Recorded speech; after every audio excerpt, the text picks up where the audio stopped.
उसने खाई गलत दवाई। हे राम, इतना जी मचल रहा है, क्या बताऊं। कब से बीपी की गोली मांग रही हूँ, कोई लाके देता ही नहीं है।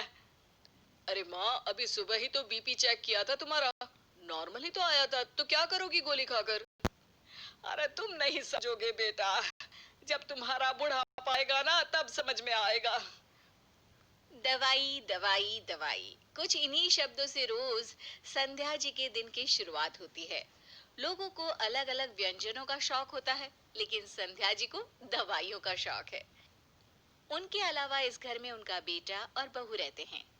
दोनों बहू बेटे पेशे से डॉक्टर हैं और अपनी माँ की आदत से बहुत परेशान है।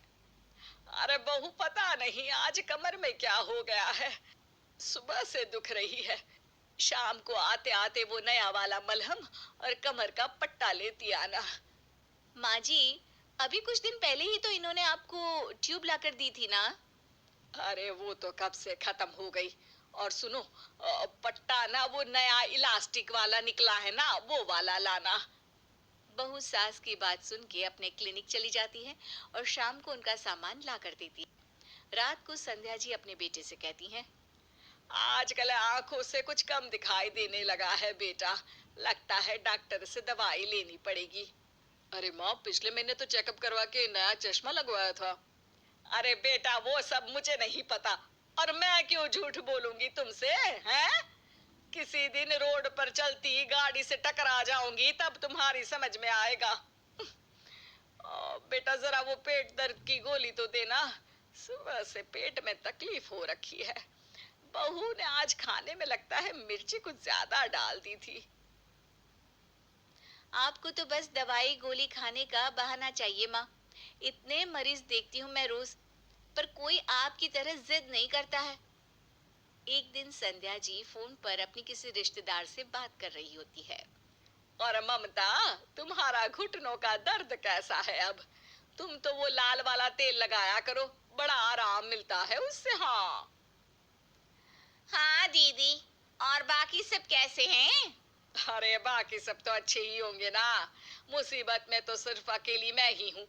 आखिरी बार एक्सरे 4 महीने पहले निकलवाया था, उसके बाद से छोटी छोटी गोलियों से काम चलाना पड़ रहा है। रात को तीनों खाना खा रहे होते हैं, तभी संध्या जी जोर से चिल्लाती है, अरे बाप रे, ये दाल में कम वक्त कंकड़ कहाँ से आ गया, पूरा दांत हिलने लगा है। हे भगवान, इस उम्र में मैं ये दर्द कैसे सह पाऊंगी। अरे कुछ नहीं होगा माँ, गर्म पानी पी लेना, सब दर्द ठीक हो जाएगा। अरे बेटा, ये गर्म पानी से जाने वाला दर्द नहीं है, इसके लिए तो किसी बड़े डॉक्टर के पास ही जाना पड़ेगा, वरना मेरा बचना तो अब मुश्किल है जी।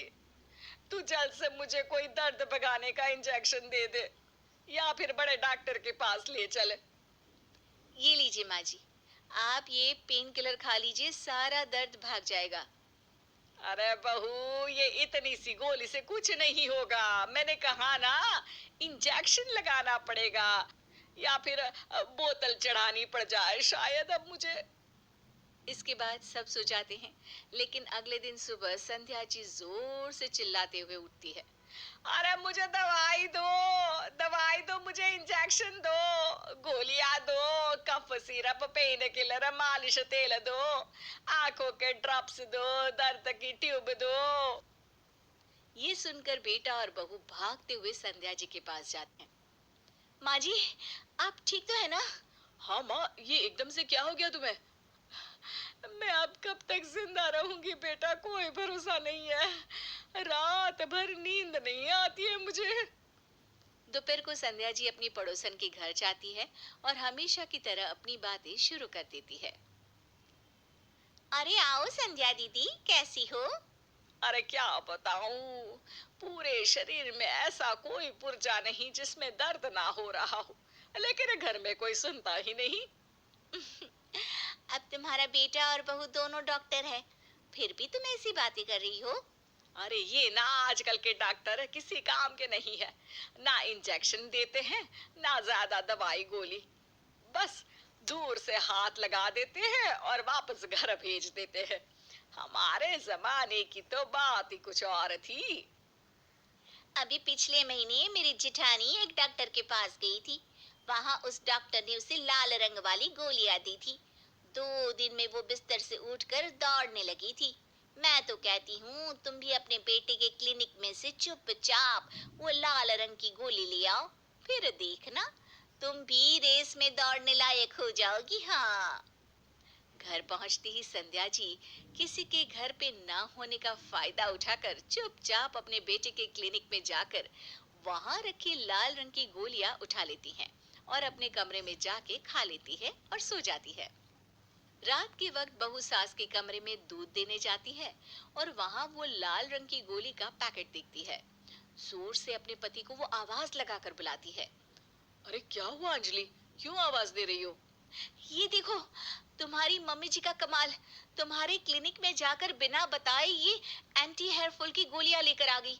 वो तो अच्छा हुआ कि इनका कोई साइड इफेक्ट नहीं है, वरना तुम भी जानते हो कि कोई दूसरी गोली होती तो कितना डेंजरस हो सकता था। हाँ, तुम सही कह रही हो, लेकिन अरे करी भी तो क्या? हम्म, तुम टेंशन मत लो, मैं ही कुछ करती हूँ। अगली सुबह अंजलि अपने सीनियर डॉक्टर को सारी बात बताती है और उनसे हेल्प मांगती है। हम्म तुम फिक्र मत करो अंजलि। इस उम्र में अक्सर कई बुजुर्ग ऐसी जिद पकड़ लेते हैं, लेकिन मेरे पास एक आइडिया है। मैं आज रात को ही तुम्हारे घर पर आता हूँ। रात होते ही अंजलि के सर उसके घर पर आते हैं। माँ जी, देखिए मैंने बड़े डॉक्टर साहब को आपके इलाज के लिए हमारे घर बुलाया है। अब ये आपकी सारी परेशानियां दूर कर देंगे। अरे वाह वाह वाह बहू, ये हुई ना बात। डॉक्टर साहब देखिए ना मेरी हालत, जल्दी से आप ना मेरा फटाफट इलाज कीजिए। हाँ माँ जी, मैं ये दर्द भगाने का इंजेक्शन अपने साथ ही लाया हूँ। इसे लगाते ही पूरा दर्द गायब हो जाएगा। अरे इस दिन का तो मैं कब से इंतजार कर रही थी। ऊपर वाले, आखिर तूने मेरी सुन ही ली। डॉक्टर साहब संध्या जी को इंजेक्शन लगा देते हैं और संध्या जी नींद में चली जाती हैं। अंजलि, मैंने इन्हें 12 घंटे तक सोने का डोज दिया है, तुम चिंता मत करो। तुम्हारा प्लान जरूर काम करेगा। तकरीबन 12 घंटे के बाद संध्या जी नींद से जागती हैं और सबको अपनी आंखों के सामने देखती है। माँ जी, कैसा लग रहा है अब? आपको सब याद तो है ना? इंजेक्शन लगाते ही आप बेहोश हो गई थी। हम सब तो डर गए थे। आप पिछले 2 दिन से बेहोश थी और ये सब दवाइयों का साइड इफेक्ट है। हैं? डॉक्टर साहब, मुझे तो कुछ भी याद नहीं। और ये आप क्या कह रहे हैं? कौन सा साइड इफेक्ट?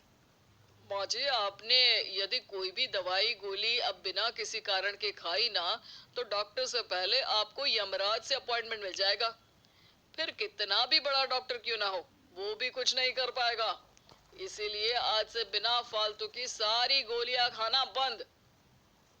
संध्या जी ये सब सुनकर एकदम डर जाती है और तुरंत उठकर घर की सारी दवाई डॉक्टर के पास जमा कर देती है और उन्हें देते हुए कहती है।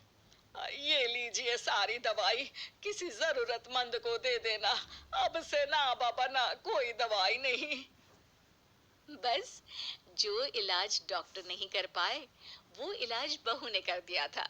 सास की दवाई छुड़वाने का इलाज।